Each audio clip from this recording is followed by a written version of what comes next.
bom? Hoje nós estamos aqui em mais um sábado. O último sábado nós tivemos a lição geral pelo pastor, né? Então não houve necessidade de abrirmos aqui a classe da transmissão. Mas hoje nós estamos aqui, o professor Davi, que tinha tempo, né, Davi? Que você não dava um pulo aqui na transmissão, rapaz, tinha um tempo que o Davi não passava por aqui. Então é muito bom ter a presença dele aqui conosco hoje, tá? Eu quero aqui agradecer também a presença de alguns irmãos que já comentaram, que já deram um bom dia, a Vaneide, bom dia, feliz sábado, a Cleuzinha, feliz sábado, para você também, irmão Salomão, muito bom dia, irmão Salomão, feliz sábado para você, Aparecida, muito bom dia, irmã Aparecida, a Vanessa, a Cleide, a irmã Sebastiana, bom dia, irmã Cleide, feliz sábado. Ela está dizendo que hoje está com a mãe Sebastiana e a sobrinha Heloísa, olha só. Então está aumentando o número de pessoas. A Sebastiana ela ali. não perde não, todo culto ela está lá assistindo, né? Exatamente. Participando também. Eu percebo que são 3 pessoas aqui que a gente é presença garantida. É o Salomão, a esposa Vanessa e a Cleide e a Sebastiana, né? Não perdem. Valdomira está ali também, feliz sábado. Bom dia, Valdomira, né? Acho que Cleonice também deu um feliz sábado. Cleonice. A Mônica. Eu não sei por qual motivo apareceu umas cores aí na tela. Mas acho que já voltou, né? A Mônica acho que fez uma cirurgia, né? Não sei se ela está em Goiânia ou se ela já está aqui em Formosa, né? Mas Deus abençoe você, Mônica, que tenha uma recuperação boa aí, né? Vai dar tudo certo, se Deus quiser. Então ali a Marta também, bom dia, feliz sábado. Nos contem aí quantas pessoas estão vendo com vocês, se tem dúvidas, se quiserem comentar alguma coisa, vamos ficar à vontade e a gente precisa da participação de vocês. Afinal de contas, aqui também é uma classe, né? Eu sei que às vezes dá um pouquinho de trabalho, mas a pessoa digita lá alguma situação, uma pergunta, né? Sim. Não vou dizer que a gente vai responder, mas nós estamos aqui de olho. Se aparecer alguma pergunta ou uma situação ou um comentário que a pessoa quer fazer, é só fazer que a gente vai dar atenção para esse ponto aqui, né? Tá? E é muito simples, eu sempre oriento. Às vezes a pessoa está no YouTube, mas não logou. O que é logar? É você colocar o seu e-mail e a sua senha. Porque se você não colocar o e-mail e senha, não aparece a opção de você fazer o comentário e abrir o chat ali. Você tem que colocar o seu e-mail e sua senha para você logar no YouTube e ter a possibilidade ali de você fazer o seu comentário e falar conosco ali através da transmissão. Quero pedir ao professor Davi para fazer uma oração para a gente dar início ao nosso estudo. Adalto, antes da oração, para os amigos lá, a gente mudou, né, o nosso cenário aqui, né? É a segunda vez que no trimestre passado eu vi uma vez. Sim. E estou vindo hoje nessa aqui. E se você olhar, nós temos aí até uma cena bonita, né? Lá de uma árvore, lá do outro lado ali, né? Mas legal. Na janela, né? Então ficou legal aqui. Vamos orar então? Pedir a todos vocês que estão aí, nós já estamos aí com 20 aparelhos, né? Olha que coisa boa. Observando, ou seja, nós temos aí mais de 30 pessoas talvez assistindo conosco. Com certeza. Uma grande classe, né? Vamos fechar os nossos olhos e vamos orar? Deus eterno, poderoso, aqui estamos nós prontos, ó Deus, para recapitular essa lição. Amém, Senhor Jesus. E também para entender o que o Senhor quer falar conosco nesta manhã. Amém. Nos oriente, ó Deus, nos dê sabedoria, manda teu Espírito Santo tirar qualquer dúvida que tenha em nós. Nós oramos, Pai, em nome de Jesus. Amém. Senhor Jesus. Bom, então é isso. Aqui estamos, né, meus amigos, em mais um sábado e nós temos estudado essa lição que está sendo um assunto assim extraordinariamente maravilhoso, né? Falar sobre a pessoa de Deus. E cada semana tem sido uma nuance, vamos dizer assim, uma faceta, né, Davi? Exatamente. Uma face da pessoa de Deus. Então, hoje nós vamos falar sobre algo que muitas das vezes é difícil de compreender. E eu diria que também, Davi, eu não achei esse tema fácil. Não, rapaz, eu vou falar para você. Não. Estudando a lição durante a semana. Adalto, eu falei, por que ele é fácil? É porque nós iramos, né? Então é fácil de entender que eu fico irado. Exatamente. Agora, é difícil de entender como é que um Deus de amor se ira. Então ela realmente fica difícil, né? E aí a pergunta, mas o título, ele em si, ele já é um negócio assim que nos ajuda muito, né? Fala assim, a ira do amor divino. Então, por mais que ele vem com esse tema da ira, mas ainda tem algo que vem depois da ira, vamos dizer assim, né? Que continua sendo um Deus de amor, né? Porque olha só, o tema, eu acho que o intuito já é isso. E aí o nosso verso, ele está lá no livro de Salmos, né, na Nova Versão Internacional, vem dizendo para nós assim, ó: contudo ele foi misericordioso, perdoou-lhes as maldades e não os destruiu. Vez após vez conteve a sua ira e sem despertá-la totalmente. Então, isso está lá em Salmos 78, verso 38. Davi, o que dizer, Davi, sobre a ira de Deus? Como entender isso? Então, o que dizer? Eu até comentei ali um pouquinho. Veja bem, aqui está falando a ira do amor divino, né? Veja bem, primeira coisa, o amor não é sentimento. O amor é um princípio. Certo. Agora, a ira é um sentimento. Eu posso sentir ira. Deus pode sentir ira. Mas eu não posso, e a Bíblia afirma isso, que eu não posso pecar em cima dessa ira. Ou seja, quando você vê uma coisa ruim, mal feita, ou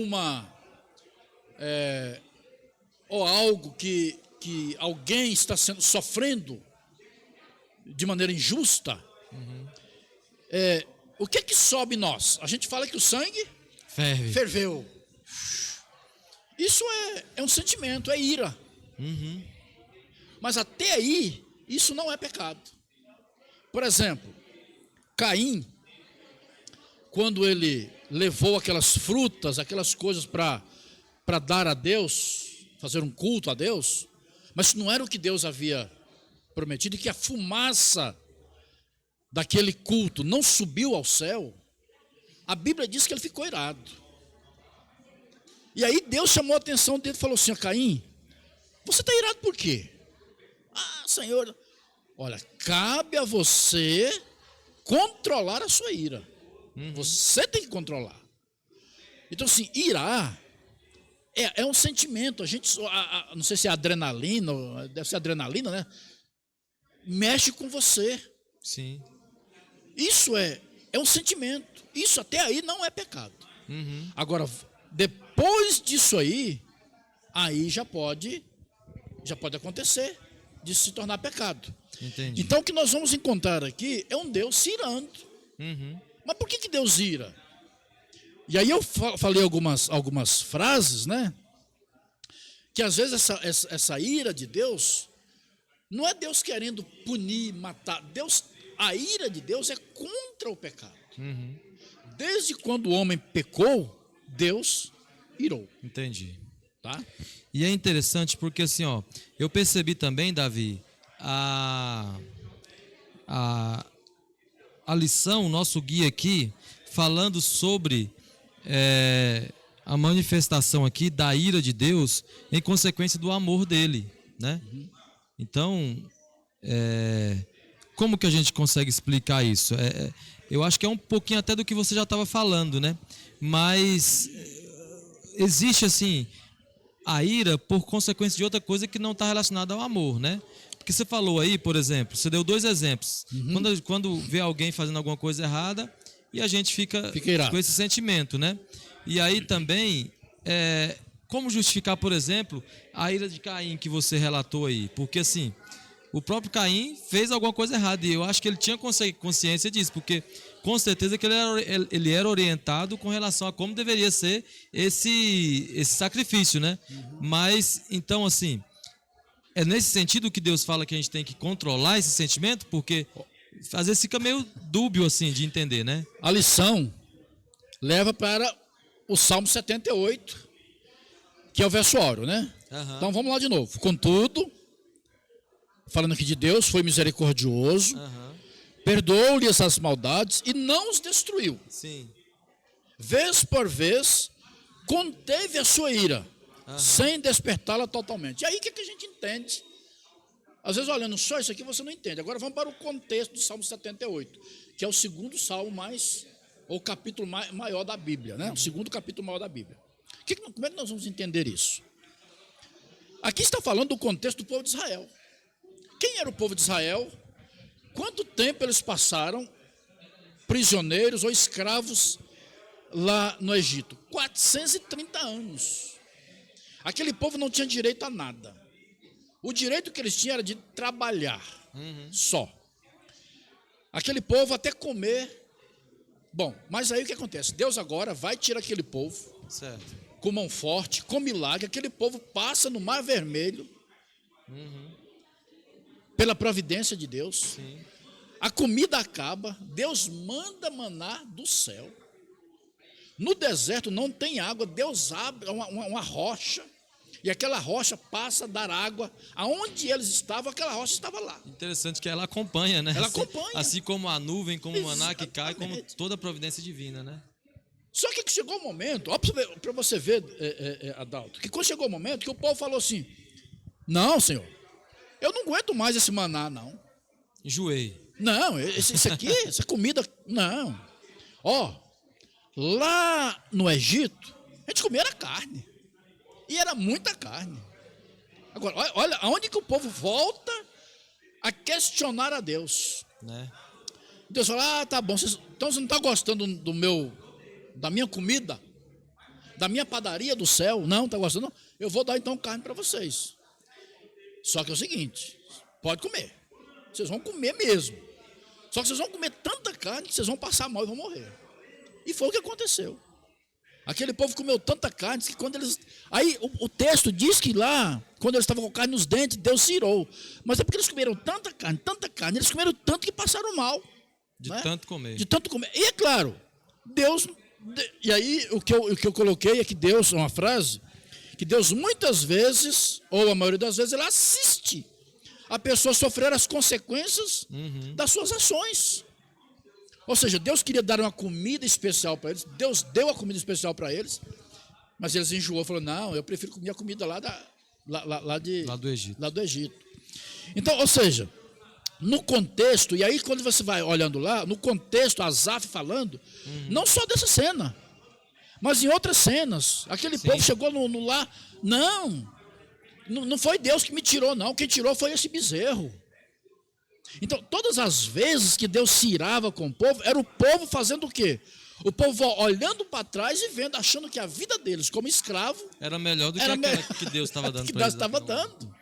E se eles estavam viajando muito tempo, porque eles não foram fiéis. Exatamente. Porque aquela viagem seria mais ou menos 30 dias, 40 dias no máximo. Porque com 40 dias eles estavam lá e eles pararam, mas eles estariam em frente ao local de entrar. Exato. Então, o que a gente encontra? A lição... Aí na parte de domingo, ela até fala o seguinte, o povo de Deus se rebela, mostrando como é que é o ciclo, né? Sim, que nós usamos. Exato. O povo se rebela, o povo se afasta, né? Aí fala até que Deus, mas eu acho que é o povo que se afasta de Deus, né? O povo acaba sendo oprimido por Deus? Não. Oprimido pelas escolhas que foram feitas, né? E aí o que o povo faz? Clama por libertação. E o que esse Deus de amor faz? Liberta o povo, tira o povo. Adalto e amigos, nós vamos encontrar, se você pegar lá na época dos juízes, era assim, o povo se rebelava contra Deus, Deus mandava uma nação punir, aí o povo ficava na mão daquela nação, aí eles reclamavam de novo a Deus, Deus suscitava um juiz ali, né, dentre eles Sansão e outros ali, né? Sim. Aquele juiz libertava o povo por mão poderosa de Deus. Daí uns dias aquele povo estava com o mesmo problema. Então isso aconteceu durante aí vários anos. Hoje o que a gente está estudando aqui, o que a gente pode perceber, né, Davi, é exatamente o que foi estudado, acho que uma ou duas lições passadas, que é o cenário de Oséias e sua esposa. Exatamente. Então, assim, é muito nítido isso, né? Como que as escolhas que o povo faz, elas levam Deus a uma resposta, levam Deus a ter um comportamento que eu diria assim, que não é nem da vontade dele, talvez, mas assim, é da vontade dele porque ele faz a vontade dele, né? Mas eu digo assim, que é mais ou menos uma reação de Deus àquilo que o povo faz, não é? Por isso que a frase do Nepomucemo, que era um grande teólogo da nossa igreja, agora, há pouco tempo atrás, ele já é falecido, ele fala assim: a ira de Deus é o desprazer pelo pecado. Então a ira de Deus não é contra o pecador, é o desprazer dele contra o pecado. O pecado. Agora, se eu, por exemplo, nós vamos encontrar no fim dos tempos Deus punindo, ou Deus usando a sua ação, até a Bíblia fala um ato estranho dele. Deus vai punir o pecado, Deus vai erradicar o pecado, não é punir o pecado, Deus vai erradicar o pecado desse nosso planeta. Sim. Agora, quem tiver grudado no pecado, infelizmente vai sofrer a consequência. É causa, efeito e consequência, né? Não é Deus, mas se a pessoa quer o pecado e está punindo o pecado, e aí quando você vai lá em Apocalipse, capítulo 20, se não me engano, lá diz que Deus vai, o fogo do inferno vai separar o Satanás, para a besta, falso profeta. E aí Deus coloca assim: e quem não tiver com o nome escrito no livro da vida. Sim. Ou seja, se meu nome não estiver no livro da vida, eu vou sofrer as consequências desse ato estranho de Deus, ou do desprazer de Deus pelo pecado. Exatamente. E tem mais uma característica também, dentre essas, né? Que a gente está falando aqui sobre a pessoa de Deus, né? Dentre elas é a ira, e a gente acho que já ficou muito claro, né, Davi, que a ira de Deus ela se dá em função ao pecado, é uma repulsa ao pecado e em consequência do amor que ele sente por nós seres humanos. Nunca contra, né? o pecador. Exatamente. Então acho que isso ficou muito claro. Isso tem que mas ficar claro. Acontece que é o seguinte, né? A gente está falando até já começamos a comentar um pouquinho desse assunto aqui, mas é um assunto pertinente também da lição. E aí o guia ele traz aqui a pessoa de Jonas para poder nos dar o exemplo sobre mais uma característica da pessoa de Deus, né? E na verdade da ira do próprio Deus, que é o tempo, que é como essa ira acontece, quando acontece. Como é que é isso, Davi? Deus ele é impaciente no sentido da ira, ele se ira logo e ele fala assim: vou mandar logo. Né? A gente até vê no Antigo Testamento algumas ocasiões onde Deus manda um anjo e elimina um exército inteiro assim, de uma só vez. Com certeza é uma consequência da ira dele, mas assim, é que nem o ser humano, que logo a temperatura sobe e o sangue ferve na cabeça, ou Deus é um pouquinho mais... Pois é, né? Rapaz, olha para você ver, e aí eu vou responder essa questão do tempo daqui a pouquinho, mas voltando aqui para a questão do Jonas, essa situação do Jonas é fantástica. Por quê? Eu nunca tinha visto essa perspectiva da história de Jonas. A diferença da ira do ser humano com a ira de Deus. Porque quando Deus fala para Jonas: olha, eu vou destruir Nínive. Você vai lá avisar para eles que eu vou destruir. Quer dizer, Jonas ficou com medo. O texto diz que fugiu até para outro lugar. Mas qual foi o pensamento dele? Beleza, esse povo eu não gosto dele mesmo. Deixa acabar com eles, eu nem lá vou. Eu vou fugir para Deus se irar e... Eu quero é que mata mesmo, eu quero é que acaba mesmo. Olha só, né? Era esse ponto aí que eu não sabia da história de Jonas. Porque ele era tão... Né? Então, Deus chama ele de novo. Não, vem cá, vai lá avisar para eles. Aí Jonas vai e faz o trabalho. Jonas prega, Jonas leva aquela mensagem: olha, se vocês não se arrepender, Deus vai destruir.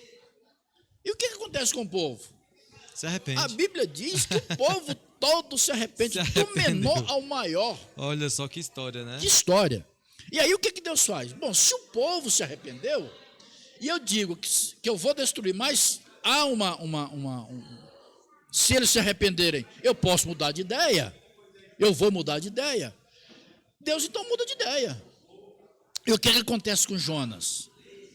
Jonas falou: Senhor, olha, quando ele viu que Deus não ia destruir, ele fica aí agora ele fica irado com o próprio Deus, né?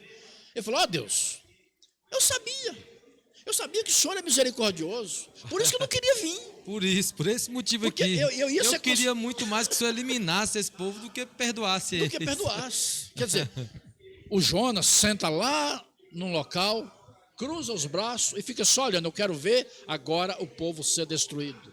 E eu vou dar risada na cara deles. Olha só. Né? E aí, o que é que Deus faz? Deus perdoou. E sabe amigos que estão conosco, né? E Adalto aqui, o povo de Nínive se arrependeu. Mas Nínive foi destruída.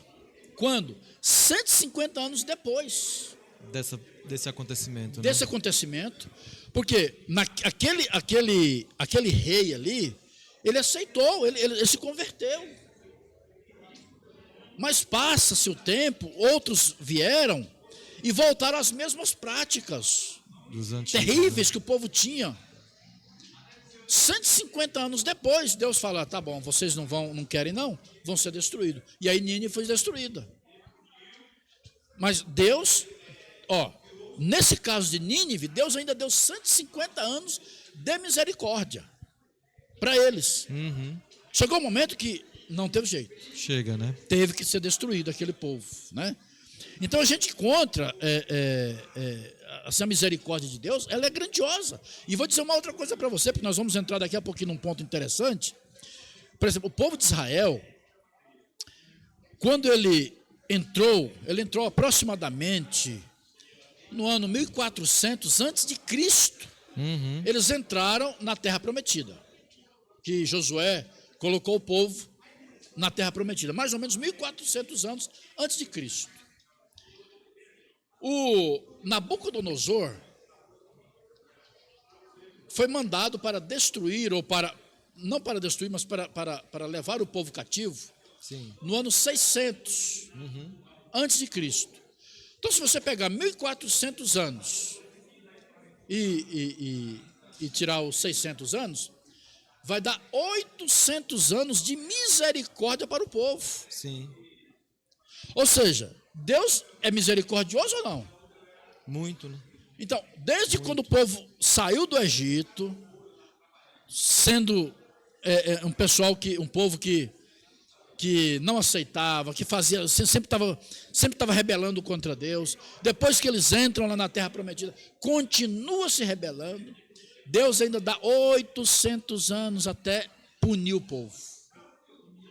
Ou seja, é um Deus misericordioso. O Brasil hoje tem 500 e poucos anos. E a Bíblia traz essa expressão assim, né? Tardio. Tardio né? em irar-se. Tardio em irar-se, né? É porque quando a ira de Deus, e a gente vai falar sobre isso já agora, nesse momento também, que o tema ele tem que avançar. Nós estamos aqui já mais ou menos na metade do nosso tempo, né? E a gente precisa avançar porque tem pontos aqui muito interessantes ainda a serem vistos. A gente vê justamente, Davi, essa questão da ira de Deus, que ela é um negócio assim, como é que eu posso dizer? Correto demais. Do mesmo jeito que o Deus todo é perfeito, as características dele também, né? Exatamente. E eu coloquei uma frase aqui nessa lição da parte de Jonas, falando o seguinte: Jonas queria a destruição de Nínive, Deus queria o arrependimento. Por isso que houve um atrito, um né? atrito. É. Porque a vontade de Jonas era matar, era acabar com aquele povo. Ele falou assim, tanto é que ele até escolhe desobedecer a Deus por causa da vontade que ele tinha de destruir aquele povo, né? Então, exatamente. E aí a gente vai avançando no nosso estudo aqui. Eu gostaria só de pontuar que nós chegamos aqui, Davi, a 24 aparelhos na transmissão aqui. Mais algumas pessoas comentaram. A Martinha, feliz sábado, bom dia. Se tiverem com dúvida, pessoal, coloquem aí, volta a frisar essa questão, coloquem no chat, né? A Wênia está dizendo ali, gratidão ao Senhor, feliz sábado, Wênia. A Vilma Oliveira, feliz sábado, irmã Vilma. Luiz também está assistindo ali, bom dia, feliz sábado para todos vocês aí. O Valmir está dizendo que a Mônica ainda está em Goiânia. Mas está bem, graças a Deus. Ele falou aqui, bênção, né? A gente vai continuar orando por vocês, tá? Muito bom ter vocês aqui conosco, sabendo que vocês estão vendo a transmissão. Não colocou aqui, Adalto, normalmente, a não ser que estiver no hospital, mas normalmente o Eltinho e Camila também sempre estão assistindo conosco lá também, né? Ela também está ainda recuperando, né? A Rebequinha. Sim. Saiu um grupo que hoje, de jovens, eu queria citar hoje, inclusive, o Estênio deu apoio com a van dele. E tem um grupo de pessoas, quase umas 10 pessoas, se não uns 10 aí, indo a Brasília para doar sangue lá para... eu queria aqui, Adalto, dar os parabéns aos jovens, né? Eu, por exemplo, tinha vontade, mas eu estou com uma taxa de ferro baixa, Aí não tem E como. teve várias outras pessoas aqui que colocaram, olha, uns tiveram bariátrica, não podem, outros tiveram, estão com problema também, tiveram outro tipo de doença aí. Que não permite que fazer. não permitiu, não, que não permite fazer. Mas assim, saiu um grupo de jovens, né, para fazer a doação de sangue ali para a Rebequinha, né? Exatamente. Que Deus abençoe, né? E vai estar tudo certo. Logo, logo nós vamos estar vendo a Rebequinha correndo por aí, né?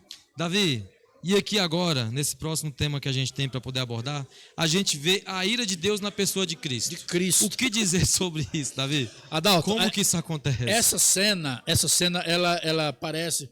Porque a gente vê Jesus e algumas pessoas colocam ali... Curando, Jesus, né? Amor, né? Só de amor. E depois, nessa cena, você vê Jesus com um chicote. Estralando. E pegando assim. as mesas e jogando. Como é que Ellen White... ela fala ela comenta essa cena. E por que Jesus ficou indignado, ficou irado com essa cena? Jesus ficou irado, Adalto, pelo seguinte: Sim. Deus colocou para o povo que quando eles tivessem um pecado, eles levassem um cordeirinho sem mancha de 1 ano e fizessem um sacrifício lá no templo. Então essa era a regra, não podia ter defeito. De 1 ano e sem mancha. Então, se você e eu pecou, você pegava um cordeirinho de 1 ano e sem mancha e levava até o templo. Só que lá tinha outras regras. Entendi. Quais eram as regras que tinha lá? Os sacerdotes, os levitas, iam agora dar um check-up naquele cordeirinho, naquela pombinha, naquela rolinha, se ela tinha defeito ou não. Certo.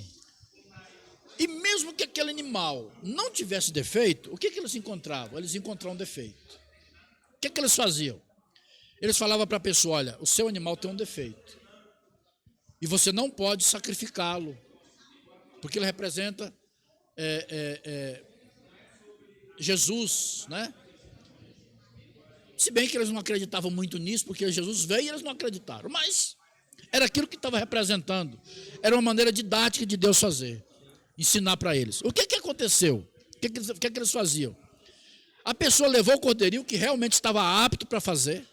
Eles diziam que ele tinha defeito.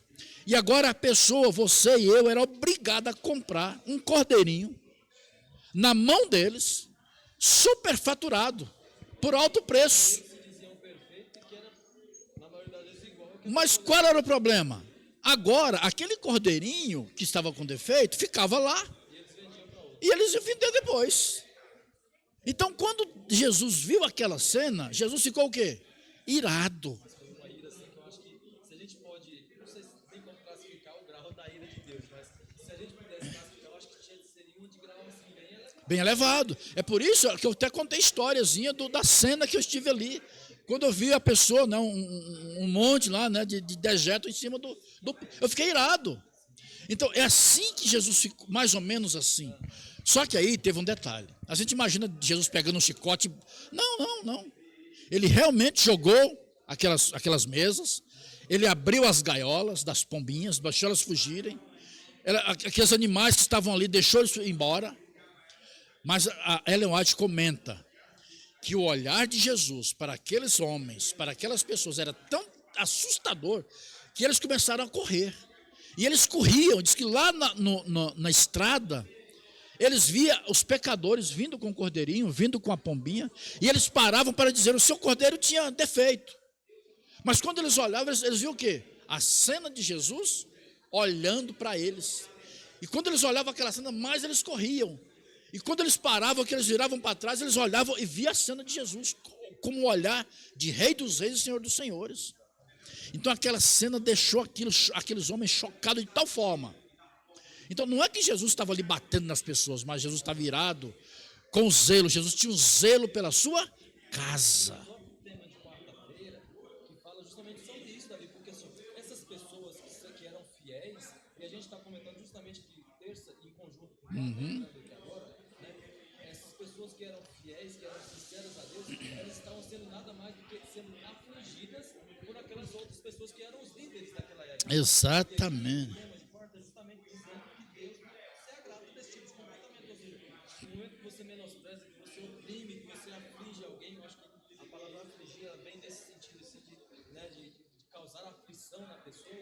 Exatamente. Deus não se agrada, e aí em resposta a esse fato de Deus não se agradar, ele demonstra a sua ira E além, defender o necessidade. exatamente, lá no livro de Lamentações, a Bíblia diz assim: ele não deseja trazer juízo, ou seja, ele não aflige o seu coração, e ele não deseja trazer juízo contra os malfeitores. Mas, em última análise, o amor demanda justiça. O amor ele não pode passar a mão na cabeça.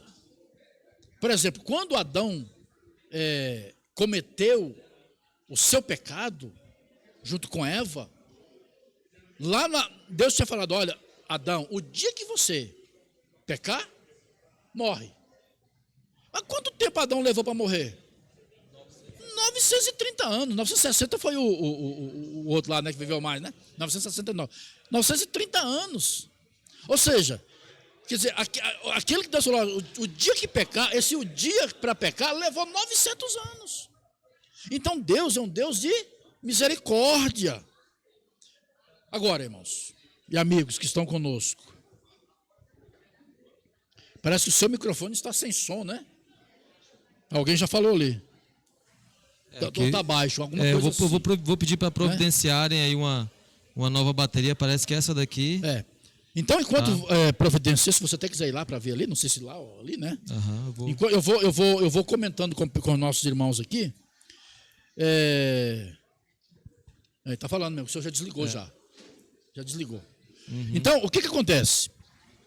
O povo, Adalto, o povo provocava a ira, ou seja, Deus sempre cuidou do povo, Deus sempre deu ao povo condições. Por exemplo, nós vamos pegar os profetas menores da Bíblia. Foram período em que Deus falava: olha, pessoal, eu vou trazer justiça. Vocês estão fazendo o que eu não quero. E eu vou mandar os babilônicos, ou uma nação ímpia, vir aqui punir vocês. Só que o povo não acreditava. E aí você falou bem, o livro de Oséias foi nesse contexto. Do povo, Deus tentando falar com o povo, e o povo fazendo o quê? O povo voltava às práticas, não dava ouvido. Então, ou seja, se você pegar aí o livro de Jeremias, de Crônicas, de Esdras, nós vamos encontrar Deus avisando o povo, e chegou o momento que Deus teve que avisar o povo, falou: olha, vocês vão, e aí Deus pune através de Nabucodonosor, né?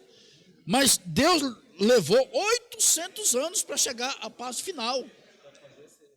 E olha, aí tem um detalhe, só para vocês terem ideia, Adalto, na profecia das 2.300 tardes e manhãs, que aí já foi quando o povo volta, né, ali, ou seja, Daniel ainda estava lá no cativeiro, mas Deus fala para eles: olha, eu ainda vou dar para os judeus 490 anos de misericórdia. Ou seja, desde o ano ali com Daniel, 605, até o ano 34 depois de Cristo, ainda foi ano de misericórdia. 490 anos. Mas no final desses 490 anos, na última semana, o que o povo faz? O povo faz é matar Jesus. Então a gente vê assim: Deus é um Deus de misericórdia. É um Deus. E aí vou dar um outro detalhe, nós temos 5 minutinhos ali, vou dar um outro detalhe. Se você pegar a estátua de Nabucodonosor, se você pegar a cabeça, os braços, o ventre e as pernas da estátua, dá se não me engano, 1080 anos, mais ou menos, se eu não estiver errado aqui. 1080 anos, esse período desses quatro reinos. Aí o texto lá na estátua diz que nos pés da estátua, depois dos pés, Deus suscitaria não outro governo, mas ele mesmo ia montar o seu governo. Só nos pés, sabe quantos anos nós já estamos? 1500 anos. Ou seja, os 4 governos, os 4 impérios, juntos, Deus já está dando 500 anos a mais de misericórdia. Ou seja, Deus é um Deus de misericórdia. Mas, queridos, a gente está vendo que nós estamos nos últimos tempos. Eu sempre falo, nós estamos na unha da estátua, que corta. Exatamente, né?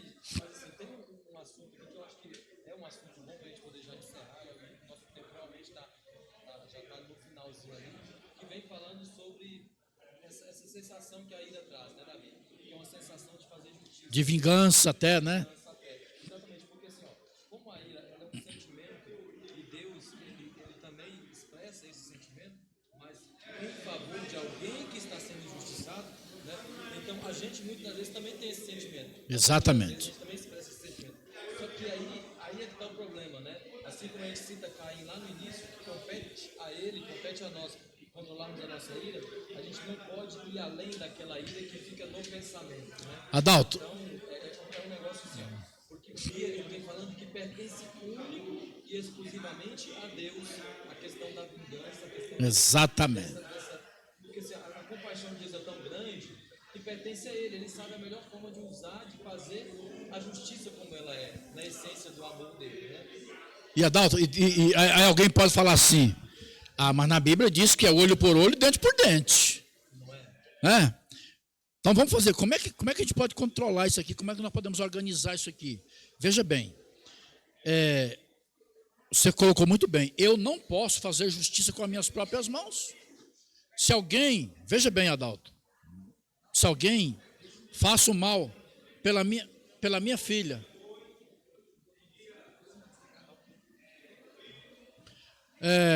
como se alguém faz um mal pela minha filha ou pela sua filha, não cabe a nós fazer justiça com nossas mãos. Sim. Quem tem que fazer essa justiça? É a justiça. Exatamente. Ou seja, quando a gente fala assim, dente por olho por olho, dente por dente, não é eu. Tem que ser feito através da justiça. Tem um meio, né? Tem um caminho para que isso aconteça, legal, né? para ser feito. Uhum. Então assim, Deus ele também vai fazer justiça. A Bíblia até fala assim, um ato estranho de Deus. Ele vai fazer justiça. Então vai chegar o momento, e aí cabe a nós, Adalto, pregar o evangelho. Sim. Dar a última, nós somos a última mensagem que nós temos que dar a esse mundo. Cabe a nós. Por quê? Porque Deus vai fazer justiça. E o guia até traz algo que eu até sublinhei aqui, Davi, que é dizer assim, ó, o amor é fundamental para Deus, mas a ira não, né? Exatamente. Onde não há mal ou injustiça, a ira divina não é necessária, né? Aí vem aqui, ó, a erradicação do mal do universo também eliminará definitivamente a ira de Deus. Exatamente. Né? Então exatamente. não vai realmente. E aí quando a gente vai para Deuteronômio 32, 35, a gente sabe, lá está escrito que a vingança ela pertence único e exclusivamente a Deus. Ou seja, eu não posso eu mesmo fazer justiça com as minhas próprias mãos. Não tenho autorização para isso. E depois né? dos 1000 anos, o próprio Satanás, seus anjos e os ímpios vão dizer assim, nós vamos ser punidos e nós merecemos. Deus é um Deus justo. Sim. E nós merecemos. Uhum. Então, quando vier a punição ou a ira de Deus contra os ímpios, eles mesmos vão dizer, olha, nós merecemos. Sim. Deus é justo. Uhum. Agora, só que eles vão fazer o quê? Já que Deus vai punir, vamos tentar então. Vamos tentar contra a cidade. Uhum. Mas Deus é um Deus justo. É um Deus justo, né? Exatamente. E a gente não tem como falar qualquer coisa em relação à justiça de Deus, não tem nada o que questionar, né? Então resta poucos segundos e eu gostaria, Davi, que você encerrasse para nós esse momento, esse assunto, né? Que a gente estudou aqui nesse momento. Amém, né? E continuamos ainda com uma classe, chegou aí a 20 e tantos aparelhos, né? Uhum. Ainda continuamos com 21 aparelhos. Isso. Que você continue no culto. Hoje tem um sermão extraordinário, hein? Sim. Continue sim. aí e dá um like aí, né? E vamos compartilhar. Pega o link que chegou no grupo da igreja, você que está lá, que recebeu esse link, de alguma forma entrou aqui, direto do YouTube também tem como você compartilhar. Compartilha para os amigos, para que todos possam assistir, compartilha, né? O YouTube vai fazer isso, né? Vai doutrinar o algoritmo ali, né? Não sei se é esse o nome certo, exato, né? é isso. E ele vai fazer mais pessoas assistirem essa programação. Exatamente. Né? Vamos orar então? Vamos. Obrigado, meu Deus, por esse momento que o Senhor nos concede de estudar a Tua palavra, Senhor. Amém, Pai. Que possa ter ficado claro na mente aos nossos alunos neste momento. Amém, Senhor. Abençoe Jesus. cada um deles, abençoe esta programação, este culto. Nós oramos, Pai, em nome de Jesus. Amém, Amém. Senhor.